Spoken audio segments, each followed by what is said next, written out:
in as we go, but in the interests of respecting the time of folks who are already here, let's get going. Nice to see everybody. Bonjour and welcome. Thank you so much for joining us today. I haven't done this in a while. My name is Geneviève. I'm with the Community Foundations of Canada team in strategic initiatives, and today is our kickoff Vital Signs 2024 conversation with community foundations. We're thrilled to be here, and thank you for making time for this session today. As you're doing, please feel free to introduce yourself in the chat. I'm personally calling you today from Kanen'kehá:ka territory, which is just north of Montreal, towards the Laurentian Mountains. We each have our own reconciliation journey, and the land acknowledgements and the way in which those show up in the chats, the breadth and depth of our network is always something I enjoy seeing, and seeing all of the ancestral territories that this network lives, works, and plays in is a beautiful thing. So please feel free to also include that as you're saying hi in the chat. A couple of perhaps reminders before we get going. So this is a Zoom webinar.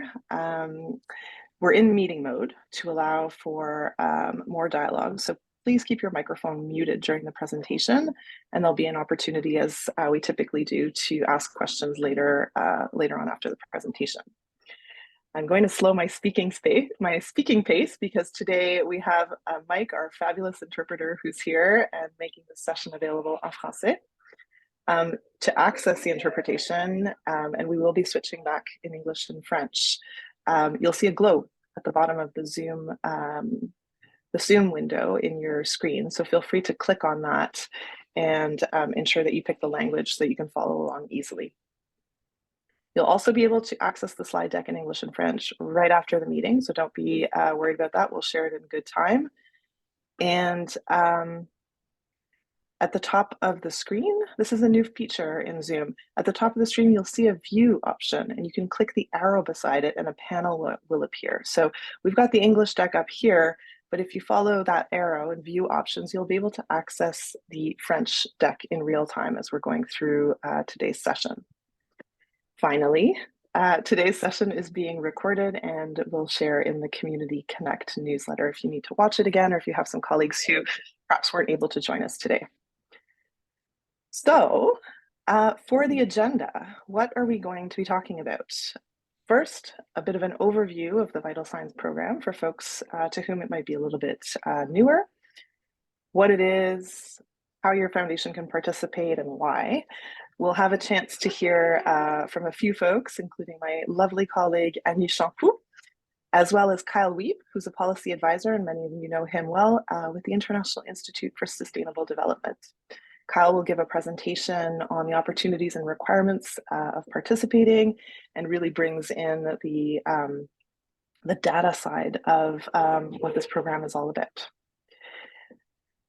Through our agenda, there's going to be a fair bit of information, so we're cognizant of that. We want to have some time set aside for questions and breakouts. So there's a portion of today's session that's going to be dedicated to smaller group conversations, and the breakout sessions will be sort of as follows. The first room is going to be led by Annie, and that will be on the program generally. The second room, you've got them up on screen here. The second room will be led by Kyle and Sam. The third by Rachel in communications. And then the fourth will be myself with some of our Francophone participants to talk through what that looks like en français. So I think with that, I'm going to hand things over to Annie. I wish you a really lovely session and look forward to getting into this with you. Merci Geneviève. Hello everyone, I'm Annie Champoux, Manager of Strategic Initiatives here at CFC. I'm so happy and proud to be your go-to person for Vital Signs program this year. I'm sure most of you know this already, but if not, Vital Signs is Canada's most extensive community-driven data program.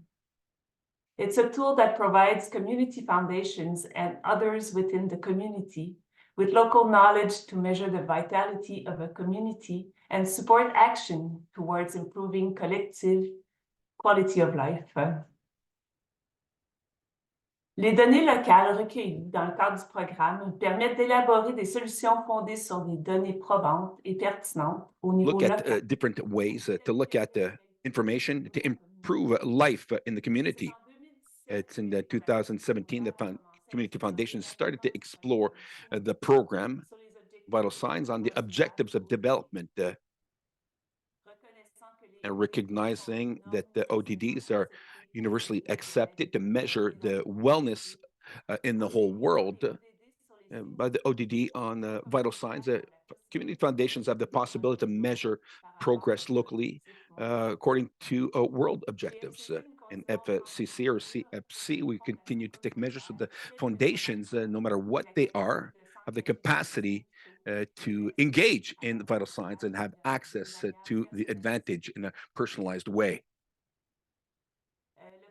And what we have, and it's not linear here. And as I've mentioned before, we hope that these foundations would participate in a way that corresponds to their objectives. And to do so, we have created a map, an itinerary to illustrate the way to get around. These concepts are explained in detail in the guide of vital signs that they will be shared in the text box, chat box. Don't forget that edition 2024 must be launched in the weeks to come with the changes, minor changes. At the heart of the program, the local data in vital signs are analyzed and shared by the foundation community with the community by the bias of a report that will be there and adapted to your reality. The discussion of this information is primordial to help and support recommendations and ultimately to improve the quality of life in the community. Vital Signs want to inspire the involvement of citizens and to engage the public and bring actors to make measures and orient the resources where they will have the greatest impact. So why participate in Vital Signs?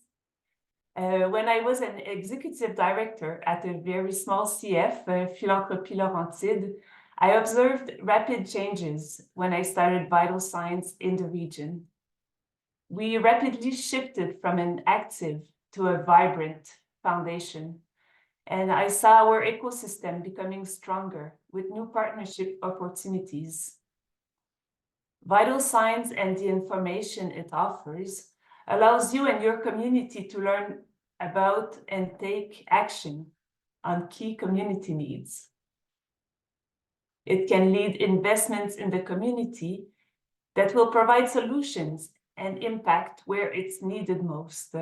It can also lead to collaboration, innovation, and investments that address community needs at the systemic level.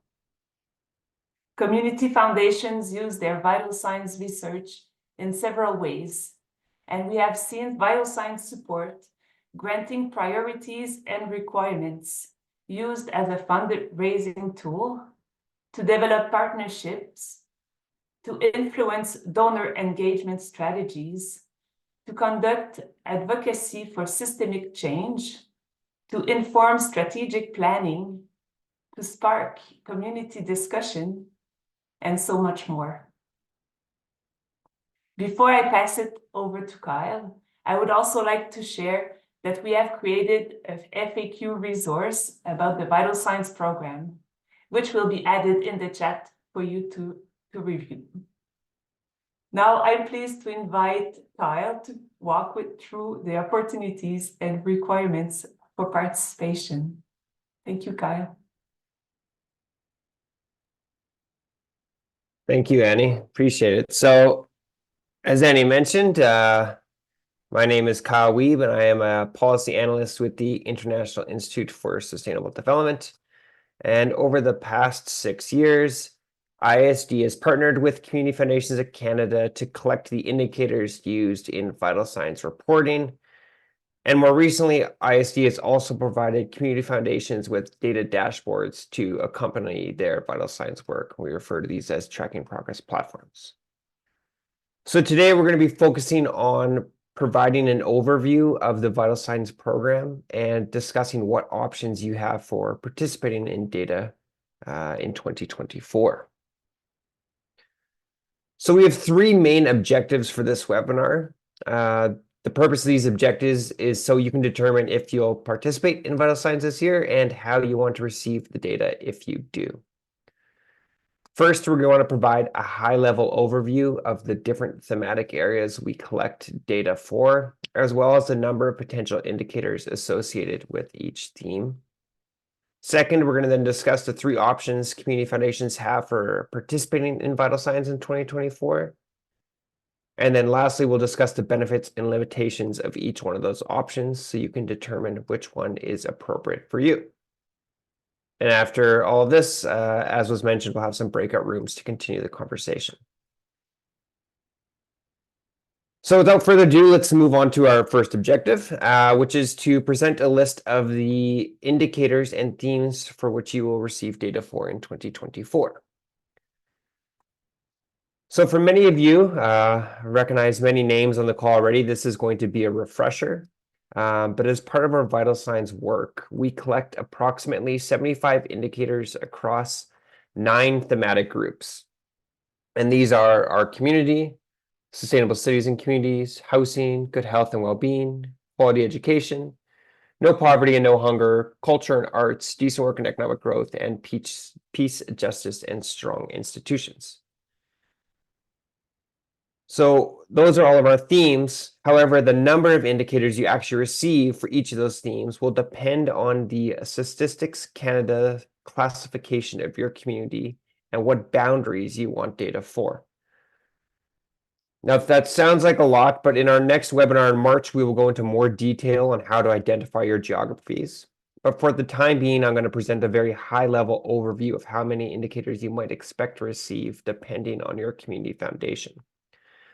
So on this slide, you'll see I've listed 3 different geography types. We got CMAs, CAs, which are census agglomerations, and census divisions and census subdivisions, which we refer to as CDs and CSDs. And this should be a typo, actually. It should CSDs. My apologies for that. Under each of these geography types, you will see then that there's the icon associated with the theme, and next to it is the number of indicators you will receive for each one of those themes based off of that geography.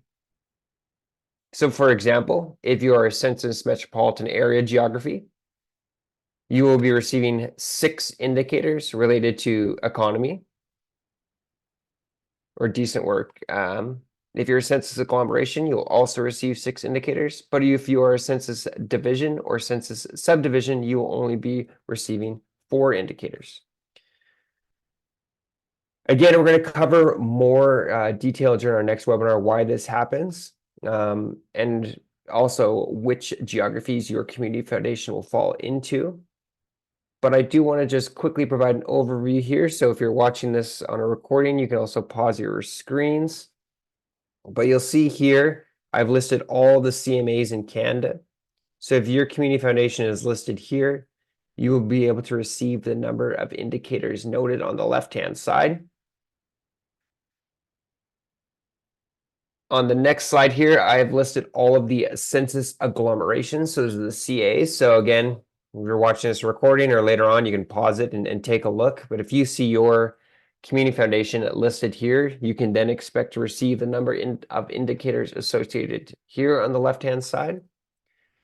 And lastly, if you did not receive or not see your community foundation listed under either the CMA or CA list, then your community foundation will likely be considered a census subdivision or census division geography type. Now, it's important to note that the exact number of indicators will vary on a geography by geography basis. And even then, data available for specific geography levels may not be available for all geographies because sometimes data is suppressed. However, we do want to provide you with this information so you can make a more informed decision on participating and kind of gauging how many indicators you may receive. So now that you have a better understanding of how many indicators you're going to receive and for which themes, let's now talk about how you will actually receive that data. So that brings us to our second objective, which is options to participate in vital signs data collection.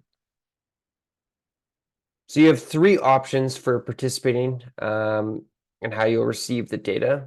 And these options are option 1, receiving Excel data sheets and metadata. Option 2, which is receiving a personalized data dashboard or tracking progress platform, plus the Excel data and metadata. And then lastly, option 3 is receiving a shared data dashboard / tracking progress platform, in addition to the Excel and metadata. So each of these options has its own unique benefits and limitations, and determining which option is appropriate for you depends on your goals for the data, your staff capacity, and the amount of additional funding you may have available. So let's discuss now what each of these 3 options looks like, so you can then make an informed decision on which one your community foundation should choose. So again, option 1 here is referred to simply as Excel data sheets. So community foundations selecting this option will receive data for their requested geographies in Excel data sheets and tables. Indicators will be provided during scheduled release dates and accompanied by metadata documentation. Now, although this is the simplest option for receiving data, it should not be considered a more limited scope of participation. Larger and smaller community foundations alike choose to receive data in Excel sheets, as the benefit to this option is that it's simple to use, it's in a raw form, and it can be used for creating unique reports and visualizations. However, one limitation of option 1 is that you will not receive any visualizations of the data from IISD. You will simply get the data in an Excel sheet. So who then should select option 1 when signing up? If your community foundation's goals in 2024 are to develop your own vital signs report, and you will possibly collect additional data, then this may be the most appropriate option. Furthermore, if you do not plan on using a data dashboard as part of your long-term reporting strategy, or already have your own data dashboard, then option 1 is likely not the best choice for you. I also want to note that all 3 options include receiving Excel tables and metadata documentation. However, in option 1, that's all you receive. You will not get the additional platforms. So as a quick example here, it's not the easiest image to look at, but I've just pulled up what these Excel sheets look like and how you receive them. So on this sheet here, this is for vacancy rates. You'll see we source all the information for the indicator. We have all the community foundations that are participating that year, the geography type listed here, the IDs for that type, and all the actual data points for vacancy rates for your community foundation in the table. So you'll get, this is how you'll receive the data under option 1, as in addition to receiving some metadata documents. So that then brings us to option 2, which is what we call the personalized data dashboard plus Excel plus metadata option. But really, it's the personal data dashboard or personal tracking progress platform option. And you'll notice I'm kind of saying tracking progress platforms and data dashboards interchangeably. This is because we're still aligning our language across all of our documents with CFC and IISD. However, tracking progress is just sort of the brand name that we give to the IISD tool, which is our data dashboard. So I often use them interchangeably, but please don't get them confused as 2 separate things. So community foundations selecting option 2 will have their data uploaded onto their own data dashboard, in addition to receiving the Excel data tables. So these data dashboards or tracking progress platforms are public-facing community data dashboards developed by IISD. And while these platforms are designed to be easily customized, they require significant staff time, capacity, and organizational investment to maintain and fully utilize. Tracking progress platforms are also a dynamic communications tool with integrated social media features, which can empower communities to access data. To show you what one of these platforms looks like, I am going to pull up Victoria Foundation's Vital Victoria Data Hub, and I see Kim on the call here. So Kim, I hope that's all right with you. But before I do pull up the Victoria site, I must add the caveat that Victoria Foundation has invested significant time and financial resources into developing this platform. It is not what we would call an out-of-box platform would look like. But I do want to show it because they've done a lot of great work in taking the platform beyond what they'd normally receive. So I'm just going to swap my screen share and pull up the next tab.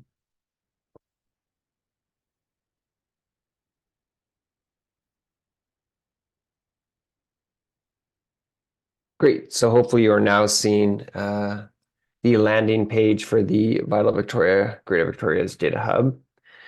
So this is what our tracking progress platform template sort of looks like, customized to the Victoria Foundation. So with this, you'll see on the left-hand side are a number of different themes.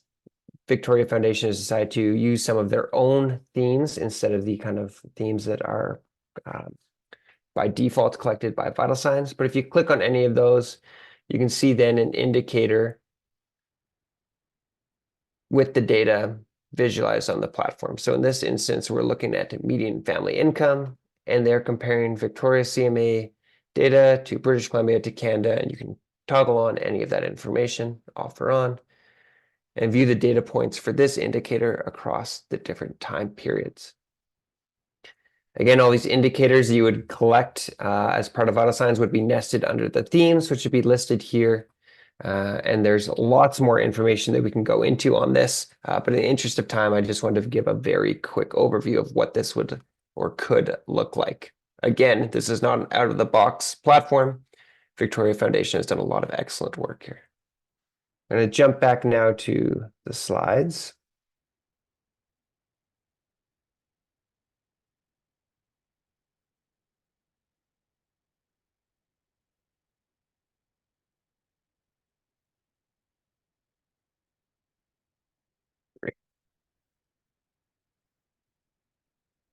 So again, this is a screenshot of the landing page. So now we've had a chance to look at the platform. Which community foundations should select option 2?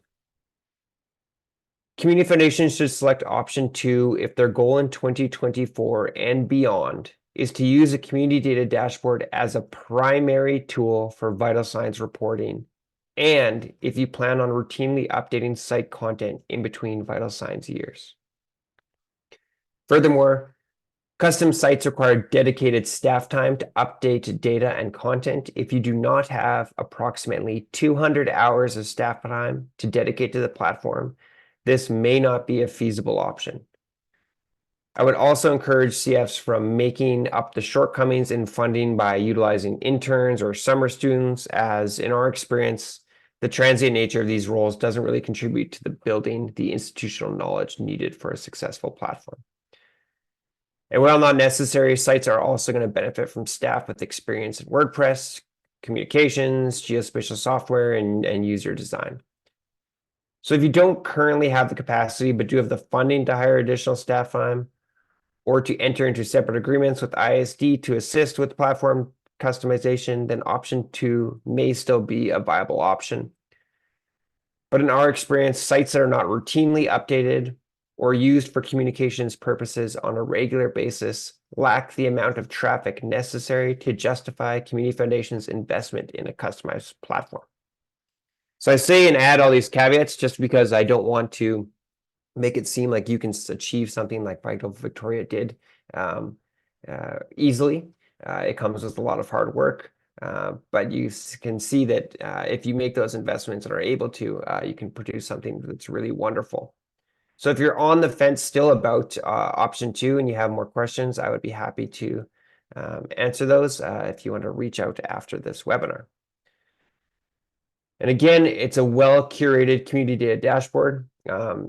A well-curated data dashboard is a powerful tool, but only when it's fully utilized and integrated into your foundation's work. So having covered that, let's now move on to option 3. Option 3 is relatively new, as we first launched it in 2023, and we designed it based off our years of experience in collecting and delivering Vital Signs data. And what option 3 allows for is participating community foundations to access an internal tracking progress dashboard that is managed by IISD.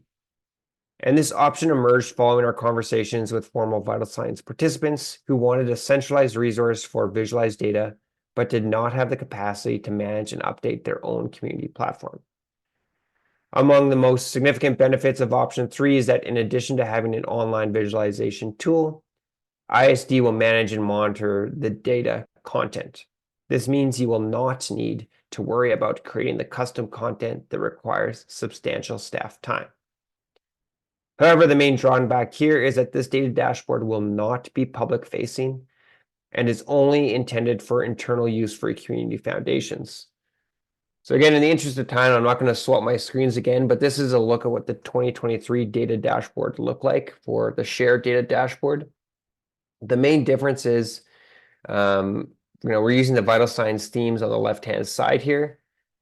But on the Vital Victoria dashboard, when we looked at that, it was just the Victoria data. Whereas on this dashboard, you actually have to select a drop-down option to choose your community foundation from a list of all the community foundations that are participating that year. And I'm happy to kind of show what that looks like during the breakout room if you're still interested. So who should select option 3? If your community foundation wants to leverage data for decision-making, have convenient access to user-friendly data, and does not plan on using public-facing data dashboards in their 2024 reporting strategy, then option 3 may be the most appropriate option. If you sign up for option 3, you're going to receive training on how to use the data dashboard and receive 2 hours of additional one-on-one support.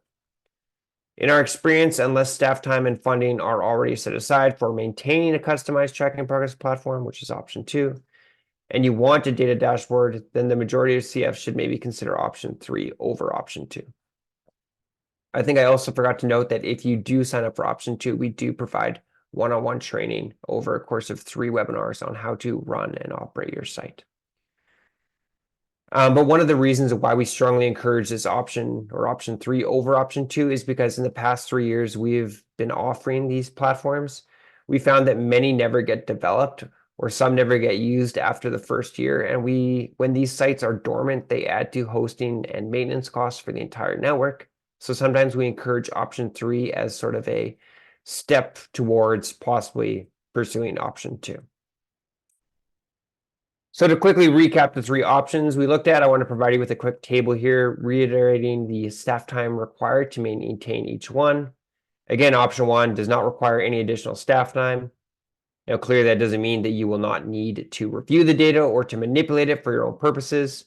In fact, this could be the most time-intensive option depending on your intended uses. But once you receive the data, the time required to use the information is entirely in your hands. Option 2 is discussed. Our experience shows you need at least 200 hours annually in order to customize the platform to a point where it can be considered a minimum viable product. The amount of time is even greater when considering using it as a communications tool, whereas option 3 requires no additional staff time beyond participating in the trainings on how to use the platform, as IISD will instead manage the data upload and content. However, I also want to draw your attention to the last column in this table, which is the vital signs pricing. After this call, you're going to receive, or maybe you already have received, the participation agreement from CFC. In that participation agreement, you're going to see a question on which level of participation you want, what option you want to choose, and the associated cost. So among the options, you're going to see language of standard and premium. These are terms that CFC has developed in order to organize cost of participation. The 3 options for receiving data are closely related to these terms, but not exclusive, as, for example, option 1 and option 3 are both considered standard levels of participating, while option 2 is a premium option. So when you come to this question in the participation agreement, I just want to show you this table so you know that you're actually making the correct decision and it aligns with the option that you see here.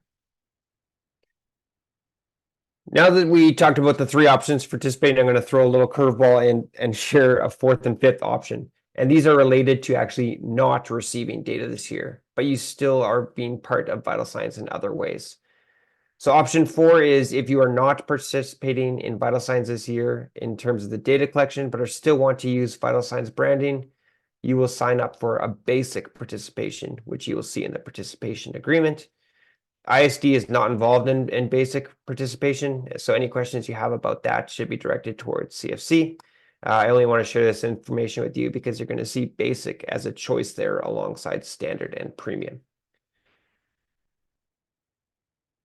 Option 5 is not participating in data collection, but you have an existing tracking progress platform from past years. So if you've been with us in the past, you have a tracking progress platform, then we do require some feedback from you in the participation agreement, as you will need to choose between 3 options. So you can either pay $300 to have your site active and online, and that is an annual fee for tracking progress platforms. Or you can pay $50 to have your site archived, which means that it's no longer public facing, but all the content remains online. Or you can let us know that you can delete the site and there's no associated cost with that. So this again goes back to our experience of some people want to try it out and it didn't work. And instead of having to pay to maintain it and keep it active, we can just delete it. If you have a site from previous years and are joining again this year, you don't have to worry about these fees. They are included in the participation to keep your site active and maintained. So one last piece of info here. So if you're unsure of which option you sign up for and you know, this is a lot to take in today, we've made a bit of this decision tree to help you kind of walk through the process. So some of you may find this helpful, I hope. But this will be included in the FAQs that also get circulated around. But you can answer yes or no to these questions. And by following this sort of pathway, you should be able to determine which options you will sign up for in the participation agreement. I'm going to end it there now in the interest of time and making sure we leave some room for the breakout sessions. So Annie, I will pass it back to you. And I look forward to speaking with everyone, hopefully in the next section. Thank you so much, Kyle. And I'm glad we have that time left to discuss about all those beautiful subjects. So I think we have like close to 15 minutes in breakout rooms. So as Geneviève presented earlier, you have the choice of the room that you want to join, and our team will be happy to chat and answer your questions. So we'll return here in 5 minutes. I'll take those last few minutes to thank you for being here. I hope you all enjoyed the breaking rooms, and if you have any questions that you did not get to ask, please feel free to email us at vitalsigns@communityfoundations.ca, and we'll get back to you. Lastly, I'm pleased to announce that the Vital Signs Participation Agreement launches today, and we have shared a link to the agreement in the chat. And please note that a complete agreement is due no later than February 26th. We have a very tight deadline this year, so if you'd like to participate in Vital Signs this year, please fill your agreement as soon as possible. Thank you. I think it's me now. Is that right? Yeah. Okay, I'm gonna do a real quick wrap up. I hope you had good, fruitful discussions in your breakout rooms. We're sending lots of energy your way as the program gets started in 2024. We're here if you have any questions or want to connect one-on-one. More than happy to make time. So Annie, Rachel, Sam, myself, we're all available and happy to follow up with our email addresses so you can get in touch. And I'll just say thank you for your time today and look forward to the next opportunity to connect with you. And thanks to my wonderful colleagues and Kyle for all the work in bringing us together and making today possible. I think Kyle has a question too, or a point. Oh, yes, sorry, I didn't see you there, Kyle. No problem. Not that I haven't spoken enough already, but I also want to just note that the geography webinar that we had a slide for on Thank you. that didn't get shown there. The next webinar will be that I'll be part of is the geography webinar on March 7th between 1 and 2 p.m. Eastern time. So that's March 7th, 1 to 2 p.m. Eastern time for those that are participating. Thank you. That's all for me then, Jen. Thanks, Kyle. Good addition. All right. Well, I think we'll leave it at that and wish you all a lovely afternoon wherever you're calling in from today. Speak Au soon. revoir. Au revoir.